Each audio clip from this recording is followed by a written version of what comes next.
Hi, welcome back to Keep It Dirty, a podcast where my guests share their life living functionally and sustainably, and the why behind their experiences navigating through our ever changing environment. I am your host, Leslie Dowling. I'm a corporate speaker sharing how one can jumpstart your path to increase revenue and productivity through restorative health techniques. And today, it is my pleasure to introduce to you Barbara Majeski. Barbara is a TV host and keynote speaker. So it's such a pleasure to have you on, Barbara. How are you? Thanks for having me. This is going to be a great conversation. Yay, yes. I've been following you on different platforms. I think we connected on Clubhouse, and I just loved your passion, your voice, and you've done a lot on the Today Show and different, shows. So maybe you could share with everybody a little bit about your story. Yeah, so it's fun. People have different ways of introducing. She's a mother. She's a cancer survivor. She's a television host. She was a door-to-door sales girl, like all the things. And what I love sharing is that we go through different phases and seasons in our life, and our titles and our narratives constantly change. And if we're open to change and possibility, there's so many. There's just going to be so many more. I don't know, chapters in our story. And I don't know if this will land with you, Leslie, but I heard it recently. Like, this is like the number one thing that stops people from rolling up their sleeves, trying something new, going for their dreams, is they're afraid to embarrass themselves. And if you can just, do you know what the solution was when somebody brought up, everyone's always so embarrassed because we're scared of being judged and all that thing. And the truth is, the answer to that is go embarrass yourself. Like, go embarrass yourself. You're going to find out that you're going to live and you'll have better stories to tell. That it's so true. I think that was something that always inhibited me from trying different things earlier in my life. Oh my God, what are people going to say? And what if I fail? And what if And then I came to like, I'd rather fail trying. And I guess I'm really good at I'm okay with embarrassing myself. Yeah, I just love your energy too and your passion. And I think that's it, the passion, the perseverance, really going with your heart. I mean, my kids said, Mom, do you know what podcasting is? Do you know anything about social media? 4 years ago, I didn't really know, but I said, I'm going to prove them wrong. And I am meeting so many amazing people, having them on my podcast. So, yeah, I was just really excited today. And I know you have It, so much to share. Well, that's so cool that your kids are able to get that. Yes, I know nothing right now about podcasting. I know nothing about nothing. I don't know. I don't know how to fly a plane right now either. But we all started in that place of nobody knew how to do podcasting. No, everyone starts at the same place. And there's this really great book, Leslie. It's called The Art of Learning. And it really does talk about if you're willing and curious enough, there's nothing you can't learn. You have to just be curious enough and willing to learn it. You have to be that interested. If you're not accidentally going to learn how to fly a plane. You have to take an active interest. Like, oh my God, look at that! I don't know how this happened. I'm flying a plane today. Oh, look at that! I'm flying. And showing your kids like, yeah, I don't know how to do that now, but I can learn it if I can learn anything. And instilling that. You said you have 3 boys. I have 3 kids as well. I want to infuse. I want to infuse it into my children that if you want to learn or do anything, there's nothing you can't do without the right mindset of like, okay, I just need to learn it. I just need to be humble enough to learn it. I have to be able, to embarrass myself, to be humble and have that humility to learn and go through the suck of the learning process. And people don't want to suck at anything. That you don't suck at anything. You're just in the suck. You're in the learning phase. Why are we supposed to be great at podcasting? We've never done a podcast. And why are we supposed to be great at anything when we've never done it? But the perception is like all of these stars just came out of the gate. Like, oh my God, what a celebrity podcaster or whatever. That it's true. We all had to start somewhere. We all started not knowing. Then we went into the suck and then we figured it out or we quit. Wait, you're muted. You're muted. I was just going to say the perseverance of not giving up, because the most gratifying thing was my 16-year-old giving me a big hug and said, Mom, I can't believe that you are still at this, because anyone else would have been like, the heck with this. I'm done. I can't figure this out. But you keep going and you're just so into this. And it's so cool to see you do what you're doing. So I'm like, okay, well, I'm having fun and I'm getting the word out to like live healthy and live functionally, and people just opening up and telling their story to me. And that's really, I would love to know, and I'm sure all the viewers and listeners, do you think if you didn't go through the hurdles and obstacles in life like we all do, that you'd be doing what you're doing today? You know, that's a really good question. I think that, the Buddhist says, there, we all suffer. We all go through suffering. Like, it's not like indigenous to me that, oh my God, I went through all these trials and tribulations and setbacks and adversity. We all go through, we all have our own journey.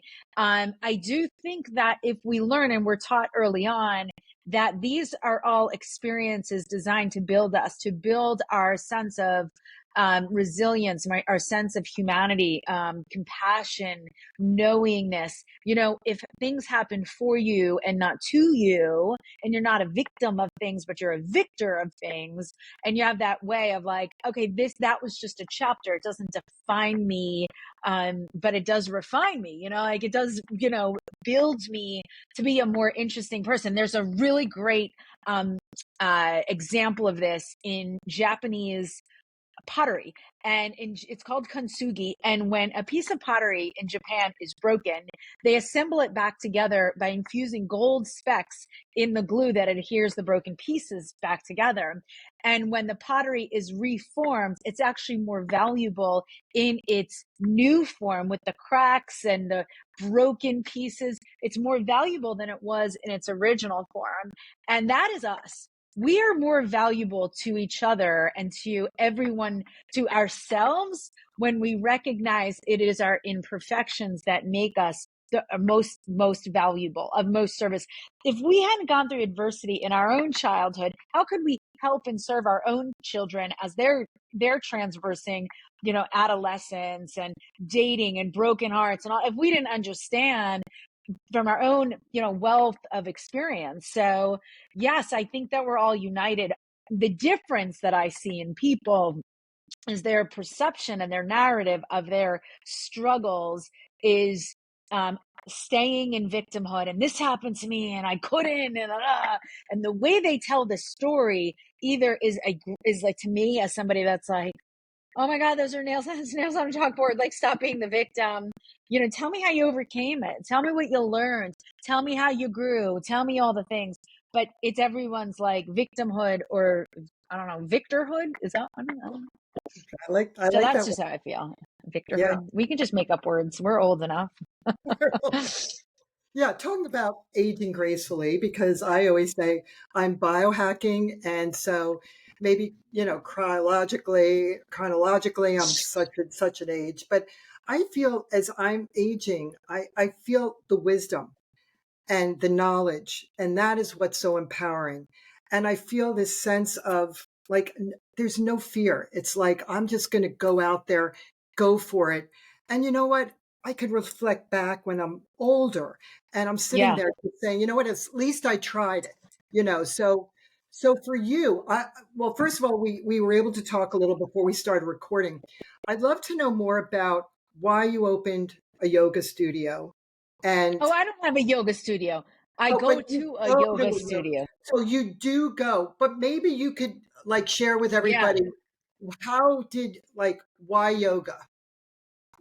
I think yoga is a never ending growth. You're not, it's never over. There's never a finish line. It is this amazing metaphor for life. There's always room to expand and grow and explore and challenge yourself.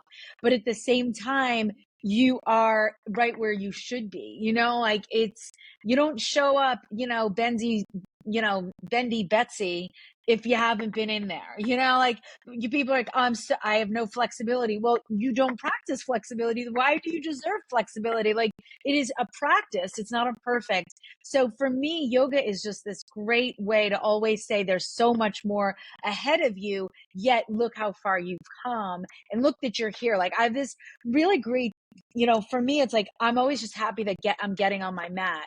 I'm like, how lucky am I that I'm in a position in my life that I can get on my mat and I'm comfortable in my body and its movement. I'm so lucky because so many 50-year-olds have let their mobility go and they can't even roll out a mat. Like, and get on a floor. Getting up from the floor is an exercise in of itself because they haven't done the work. They've let themselves go or whatever. I don't want to disparage anyone, but I'm just trying to, from my own place of not beating myself up, it is always coming from a place of like, oh, I get to do this today. I get to roll out my yoga mat. So, and I want to encourage everyone so I'm a big advocate of walking, and any sort of form of exercise. So my go-to, if anybody's like, how do you keep your head straight on your shoulder? I walk, I do yoga. And, I want to help more people change the narrative of like, oh, I hate, you ever hear this must drive you nuts. Oh, I hate working out. Like, how do you say that? How do you say that? Like, no, you If I do don't. work out, I feel horrible. Horrible. Well, first of all, and what you don't understand, what I think, whatever, I don't even know. So I do these workout challenges to help more people optimize their life, like get their mental health together, their physical health together, and really understand that we're living longer, we're moving less. So we've got to, if you want to improve your life, start with moving your life forward, start walking. Like, that's what I teach. And one of the things that in the programs that I hit on, I'm like, if you are somebody, you say, I hate working out, we're going to move. You're no longer saying that, because that is such a toxic narrative that is so detrimental, and it is so self-sabotaging for you to say something like that. Like, how are you going to be motivated and inspired when you're like, I hate working out, as opposed to focusing on, I love how I feel after, I get some oxygen, or I need a mental break. I'm going to go for a walk. So that's just something that I'm just a huge advocate of really doing the checkup from the neck up, clearing out toxic narratives that are just destroying. I hate working out. We're going to shift that, because I'm sure you don't understand that you get to work out. You get to walk. You get to park on the farthest spot from the handicap spot. That is a privilege, that you don't have to jockey for that first spot next to Walmart or wherever you're going this holiday season. You get because your body still lets you do that. But if you do not appreciate that body that is still mobile, you're going to lose that body that had the mobility, and you are going to wish someday you had done that mental check of like, I get to work out, I get to walk, I get to try yoga, Pilates, box. I get to try all these things and challenge myself, because my body's still in the good gear. And man, when you lose that gear, whoo. So anyway, that's just something I'm really passionate. I don't even remember the question. I like, there's my ADD. Like, where did we start? What were we No, talking about? My I, yoga studio that I don't have. Yeah. yeah, because I feel that what I'm passionate about is I think we are both visionaries. So we're always over just seeing what's really going on, the big picture. And if I could just change one person's life who can come up to me and just say, you know what, I didn't realize that it's not just the processed crap that we're eating, but it's the Mm, toxins we're ingesting. It's the hormonal imbalances with the xenobiotics, xenoestrogens. That's the plastics, the microplastics that are found yeah. in the plastic cups. Everyone's like, oh, I'm so healthy. Wait, I'm going to put in microwave. I'm going to reheat for the 10th time my coffee that's full of junk. And then they Mm-hmm. wonder why they're so compromised. Why is it that young people are having problems with trying to Mental conceive? health. Yeah. And Mm-hmm. mental health, the physical. I mean, I could go on too, because I could geek out, but we're not Mm-hmm. here for me to do that. We're here to just, hear about your story. And where do you see yourself like in 5 years? What is it that you really want to tap into? There's like it's such a difficult question because there's so many things, there's so many verticals. I always want to be in a state of growth and development and learning. Um, and I'm just like you, trying to help more people optimize their life, really take control. So it's interesting that we're talking about this because I'm like reaching for my water. So I teach three things of like if anybody like follows me or joins my challenges or whatever, we You'll have to commit give to us three. yeah. Yeah, we commit to three non-negotiables, and you'll love this. So it's three W's: water, walking, writing.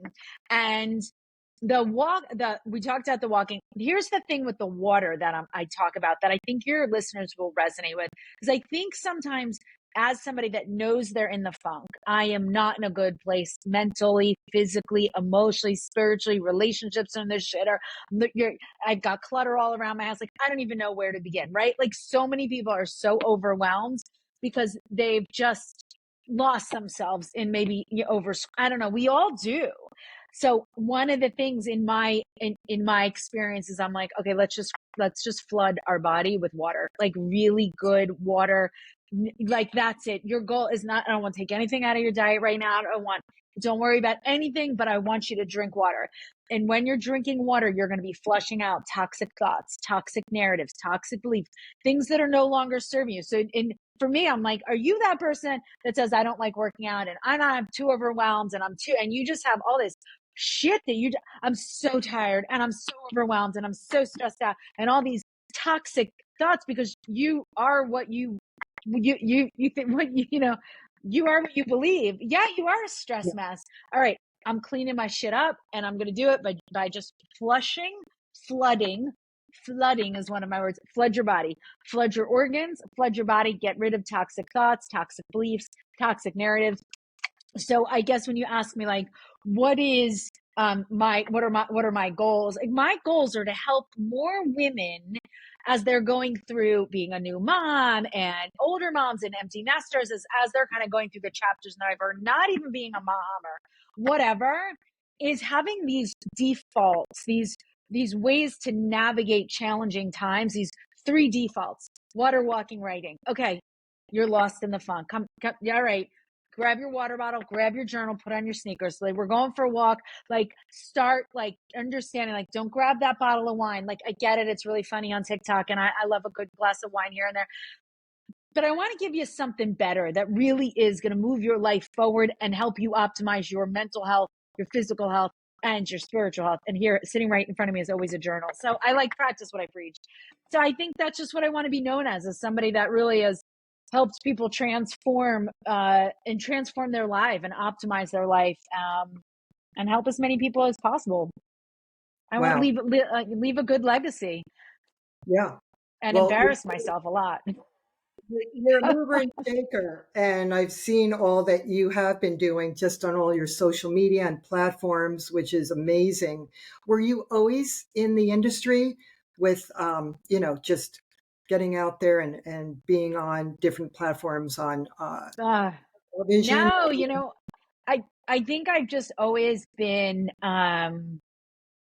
curious and driven to just try things. Like, oh, that looks good. I'm a little bit like a Labrador retriever, like throw a ball and I'm like, oh, that looks really interesting. Let me go see what that ball tastes like. And blah, blah, blah. So I definitely endlessly curious. And I'm very quick to get over my mistakes and my embarrassments. I'm like, oh, that wasn't one of my better moves. And, I'm like, oh, I wish I would have done that better. I have those moments a lot, but I'm very quick to be like, all right, well, I can't change the past. So I have just this really great mental strategy of like, oh, I can't fix it now. I guess we'll just deal with the repercussions. Like, I've definitely have, like, I think that'll have to be one of my books of like the dumpster fires of my life. But Yeah. yeah, I just think just always looking to learn, grow, explore, um, put myself out there. And yeah, I think right now with the climate that's going on right now, I'm trying to figure out how do we navigate the crisis in the Middle East and Mhm. how do we find peace and prosperity, and how do I help amplify messages of unity and American pride and, you know, speaking up against anti-Semitism and Islamophobia. And how do I do that while I'm also doing television Halloween segments? And Yeah, so I'm just constantly evolving, figuring it out. And there's no perfect. Listen, we're not here for a long time, but we are here for a good time. So make sure you're doing just, you know, shit. I love that. I love that. Yeah, we got to make the best of it. And I wanted to ask you, because I know this is something on my bucket list, to do a TEDx talk. And so I Mm. don't know, like, at our age, midlife, I just know I'm brushing off the tools of all that I've learned. Like as an avid equestrian, I'm bringing the unspoken language of working with horses into corporate. And people find that just really interesting on how to build teams and working together, the body language and all. And I was reflecting back thinking, I have a lot to share. And why can't I do this? If this person can do it, what is different about them than me? And that's just my mentality and having driven parents. And my question is, who is who is your role model? And growing up, did you have a lot of cheerleaders with your parents really just Yeah. cheering you on to empower you? I love that question. So I'm a big fan of Eunice Shriver. So Eunice Shriver, if you don't know her, I was the founder of the Special Olympics. And she did this in the time. She had 5 kids, Maria Shriver being one of them, 4 boys, and Maria's in there. And she did this at a time where special needs children and adults were a sign of like bad luck, maybe bad parenting. Whoa, you were shunned, and put them in institutions, and there's no good. Their quality of life is nothing. They're going to be vegetables. Nobody's. I mean, it was a time that was the popular narrative. This woman gives me chills when I talk about it. This woman, Eunice Shriver, raising 5 kids. None of them were special needs, but she had an Aunt Rose who was special needs. And she championed the Special Olympics. I can't even imagine how she put this together. I just can't. My brain cannot wrap my head around the magnanimous act of what she did. And she started really making these children and adults feel special, know that they could achieve things in their own right capacity. They were winners and they deserve to be celebrated, and we deserve the opportunity to help them celebrate. So I have a brother with special needs, and going to the Special Olympics and watching him compete when I was younger, my heart, like you just can't. They have it right. They just have, I can't explain it. They just get it. I don't know. But so Eunice Shriver launched the Special Olympics. It is one of, it. I don't have to explain the Special Olympics Everybody to knows. you or anyone else. Everybody knows what the Special Olympics Yeah, is. And there isn't, I don't know, you would have to be like a really bad person to not go there and be part of that celebration of their abilities. So she's somebody that I look up to. And when I think to myself, like, oh, I don't know if I can do it. Like, if you think to yourself, I don't know if I could do a TED Talk, think about what Eunice, I don't know if I could do it. She didn't care whether she could or she couldn't. She just did it. She didn't know. Nobody ever knows. But you put one foot in front of the other, and you start doing the thing because you want to help more people yeah, understand how to elevate their life. And she wanted to help children and adults with special needs live their best life, get access to more resources and experiences, and celebrate their abilities in the ways that they could. Look what she did. Look what she did. I don't even know. And her name isn't even on it. Like, isn't the Shriver Olympics? She didn't need any. And you didn't know that until I told you that she was the founder of the Special Olympics. Right? amazing. That is really interesting. Yeah, and you're talking about the Mm-hmm. Special Olympics. I was just meeting actually, I was sitting with somebody who was in the Paralympics, who in '99 broke her neck. And I Oh, said, wow. what was it that because she was an eventer, and I said, what made you want to continue? I mean, here, after all, and she said, because this is a driving force in me.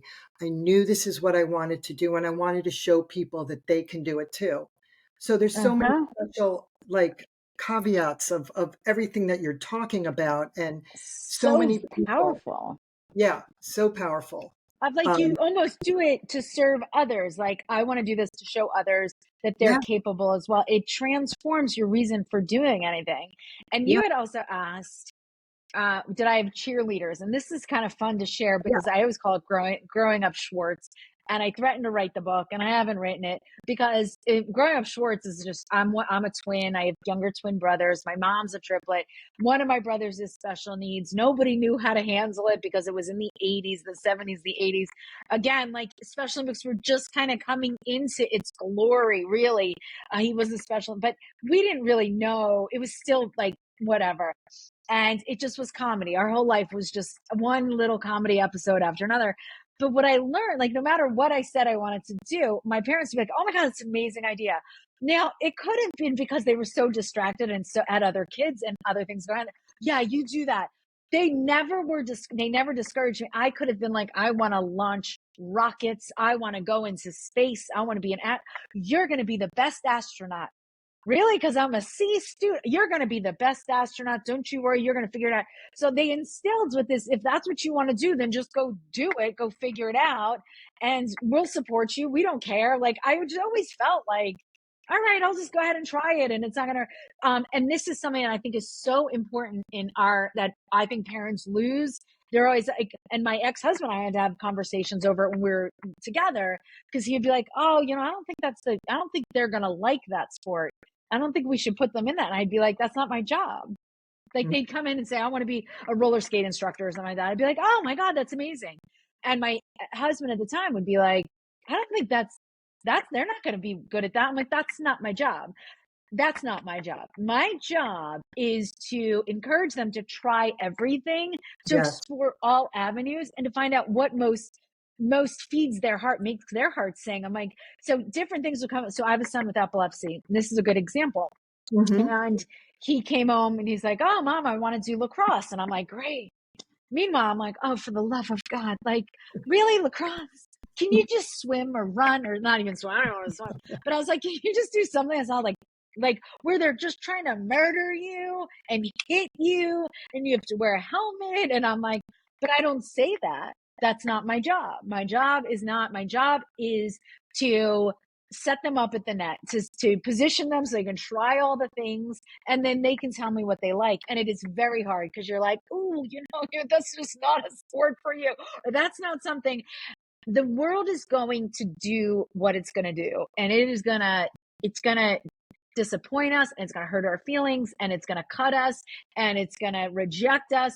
That is not your job as a mentor, as a mother, as a leader. It is not your job. Don't worry. The world has got your back on that. And I told that to my boys so I have two boys and a girl, Hmm. and they're much older than my daughter. And sometimes they would be really hard on her, and they still are very hard on her. Like, Yeah, she's wearing that and all that. I'm like, we don't do that in this family. I'm like, remember when she goes out into the world, the teenagers are going to give her enough. She doesn't need that from the home front. We are nothing but cheerleaders and champions. You don't get to pile on what the world is already going to be she has to navigate. So I've had to kind of coach my boys and be like, yeah. they all think they're her parent. Oh You my know, gosh. you Yeah. know. So, and I just like the path that you take to empower, and the fact Mm, that you are really someone who just really wants to do that. Usually parents are so coddled, like, oh, you can't, you worry. have to worry, and that what you're doing is empowering them that you can do, and Mhm. that's really beautiful. And And I I really, trust them. I yeah, think that's another thing is like, no, I trust them. Um, the way that I'm like, no, and when you trust them, you're telling them I'm trustworthy. Oh, my mom trusts me. My mom, I enjoy my children and they are not perfect. Um, and they do, obviously like everyone else, but I have a good relationship with them. And I think when you ask, like, where do I see myself down the line? And I remember hearing somebody, how do you judge success? And I loved his answer. And I don't know who it is, but I'd give him credit, but I cannot right now. But it's so true. And it's what I believe in. Um, if my adult children want to come and hang out with me, then my life is complete. Then I've done then I'm successful. That's my metrics of success. Yeah. And I just recently went to my son's college to visit, to do like the fraternity mom thing. And Oh, I'm like, what is this? Oh my fun. God, it was the best. Where It was where the best. We had the where best is time. he? Is he So pre he, or where is he? so he's in Ohio, and so I had to fly to see him. We had the best time. Gabe and I had the best time. He literally said, "It was like the best weekend." I just enjoy, and we just had a lot of conversations around, like just trusting him and like keeping lines of communication open so that he doesn't have to like. I know they're going to be drinking. Like, here's my rules on drinking. That's I give my rules, and then don't push me. Right. Don't test me. Yeah. But I like that's my metrics. My kids want to come hang out with me, so we'll see. The jury's still out. I'll get back to you, Leslie. I don't know. That's really cool because I just know when I talk to my friends and I'm like, at the end of the day, what is golden to me is one day my kids will give me a big hug and say, "Mom, you did a great job." That to me Hmm. is where my children are my world. And I'm so blessed to be connected. And after I had my two boys, they were about 5 and 7, and I didn't feel complete. And it wasn't that I wanted a girl, I wanted a Yeah. healthy child, but I didn't feel complete. And people are like, "What? You're in your late 30s. Why would you have another?" And I felt so complete. I had that third son, even going through, you'll never get pregnant. And that's another story. But that was a lonely journey, but I wouldn't change the world. And they're very spiritual. They're very into like healthy things. And it took until they were in their 20s. So they're 24, 22, and 16 that they Oh really, wow. and now they're embracing that lifestyle. So I think it's the foundation, the fundamentals of just instilling healthy habits with your kids, because the Oh generations yeah. are amazing. They are wired differently, so hardwired differently. They could Google anything. I mean, who knew about websites, and everything is at their disposal. I mean, it is such a different world, and I'm trying to rewire myself to be as adaptable and really tech savvy as they are, and that's Yeah. my challenge. I don't know what Yeah. your thoughts are, how you feel about that. My thoughts are, it's like you have to tell you, I'll figure it out. Always say that I'll figure it out. I'll figure it out because if we're all like, Leslie, things are changing so fast. There's no way we can stay current on all the new changes in technology and software and social media. But we can't sabotage ourselves by saying, "Oh, I'm just not." I'll figure it out. I'll get to it. Okay, can you teach me? Oh, that's interesting. And using words and narratives like that. But just, accepting our own limitations. Like, at this point, I want to go back to a TV where the remote just turns because I'm so sick of all these little bells and whistles and bullshit. I'm like, what? Next thing I'm turning the TV off and the lights are going on and the garage door is opening. I'm like, it just doesn't need to be this hard because I pressed 87 wrong buttons. But I can only say, like, we can be our own worst enemy when we're like, we're just not good at that. Stop, I think that's one of those negative neuro pathways that really do kind of sabotage us and give us an excuse for being lazy. They really do. We can just lay on that, well, that's our crutch. I just suck at technology and said, okay, I'll learn that. All right, show me how to do it. Let me see if I can figure it out. Blah, blah, blah. Like, and being just a little bit more like, because it's not going to change and we're going to have to figure it out. And we're going to end up opening the garage door when we want to change the television station. And that's just the way it's going to go. It's Yeah. okay. It's okay. So basically, you're saying, growing up in New York on Long Island, we had like 7 or 8 channels. I used to watch Wonderama with Bob Mm-mm-mm. McAllister, Romper Room, Sesame Street. And as you're Yeah. talking, I was going back to that, and just my whole body was just like, those were the simple days. But we got to keep and adapt, right? And just But more. you know what, Leslie, what's so great, because we both have shore houses. Yeah. is the place where everybody goes to disconnect. It is a natural place to put your electronics away, to sit on a beach, talk to friends, walk into town, walk back, walk the beach, ride your bicycle. I always say, I'm like, if you come to visit me at the shore, it's 1976, and I'm probably riding a bike from 1976. The games, the board games I have here, Leslie, I have some like Life. Remember the game? I have Yeah. old board games, like legitimate old board games, and the kids play it down here. I had kids down here last week. We're in November as we're taping this, Yeah. and we just had a long weekend, and the kids were like, "I want to come down." I'm like, "Great." There's nothing to do but play board games. So that is where like people have to find these places and spaces, and we have to, you and me, Leslie, and all of the people that have these this luxury, we have to create these spaces where phones are not, those are for emergency purposes only, kind of thing. I really do. I think we are the stewards of sanity. Yeah. Absolutely. So you got to make me a promise. We're going down before the holidays. We're going to see everything lit up in Cape May. I don't know if you've been to Cape May Mhm. during the holidays. And we'll Yeah, have to definitely connect. we'll totally grab a drink, or whatever. We'll go out. That So, sounds we went last night, and then over Christmas last year, I was down for an entire week, and it was amazing. So, yeah, we'll definitely do that. The stewards of sanity we are.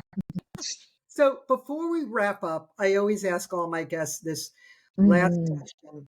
Do you have any hidden talents, hobbies, or something that you do that not many people know about? Or should I not ask that question? That's such a funny question. I've never really thought about that. I don't think I have any hidden talents other than I got brass balloons. Well, that's and it's not a hidden talent. I just go out and I'll try anything.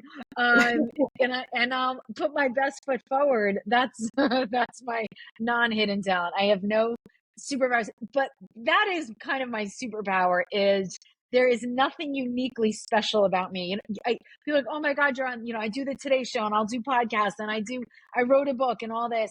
And it's like the perception of me might be like bigger than it is, but the reality of me is I am so average.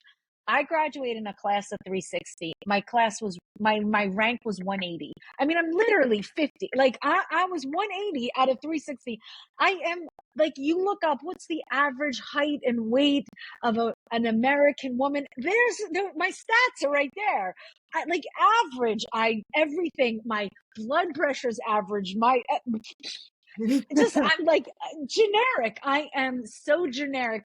Let that be my superpower to instill in everyone else. There's nothing special about me, but my willingness to choose to do hard things. And it's a decision. It's not something I was born with, but it is something I choose. And it's something that each and every one of us can choose to do, is to live out our best life and try things that make us a little uncomfortable and may embarrass ourselves. Well, I think also it's your zest for life that's so infectious, and that's what drew me. Your energy. It was just like, here is this really cool woman who seems to be who is a mover and shaker and is just fearless and goes for it. And those are the people that I love to I'm drawn into, because that Mhm. is something that I understand, and so beautiful. So I just wanted Well, to thanks. share that with you before we wrap up. And first of all, what is going on? Any special packages? Because this recording will actually be uploaded before the holidays coming up. So is Okay. there anything that you would like to share? And how can people get in touch with you? So right now I'm doing a holiday workout challenge, and it's for anybody that doesn't want to show up busting and disgusting for New Year's Eve. Anybody that wants to really take care of themselves during the busiest time of the year and always lets themselves go. I have a challenge that you are going to stick to, and I absolutely love it. You can join in at any time. It's already underway. But it is a lot of fun, and I'm a lot of fun. I offer incentives and leaderboards, and I go live every single week. And my group, a private Facebook group, It is so damn good. People hate when it's the worst part of my programs is that it ends, and everyone's like, "We don't want it to end." I'm like, the show must end. So I have that going on. I'm releasing a book this holiday season called Sabotage to Success, which is all about overcoming, limitations and limiting beliefs, and how I've been my own worst enemy, dumpster fire, and how I've overcome it to do the things that I do. The Today Show, Inside Edition, Good Day, all the things. Keynote speaking. I don't know. I'm Yeah. crazy and fun at the same time. And I want to encourage more people to live out their best life. And that's what the book is about. And you can find me at barbaramajeski.com, Barbara Majeski on Instagram, Barbara Majeski or Barbara Majeski Lifestyle on Facebook. Just Google me and good luck. That's all. We're going to wrap it up, and there we go. Wow. So, Barbara, this has been such a pleasure.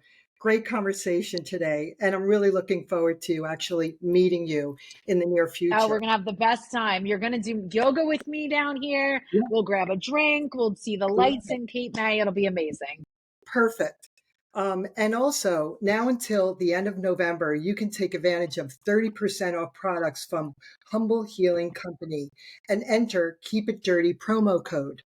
Humble Healing Company's full spectrum hemp oils are whole plant extracts that contain all compounds found naturally occurring in the hemp plant.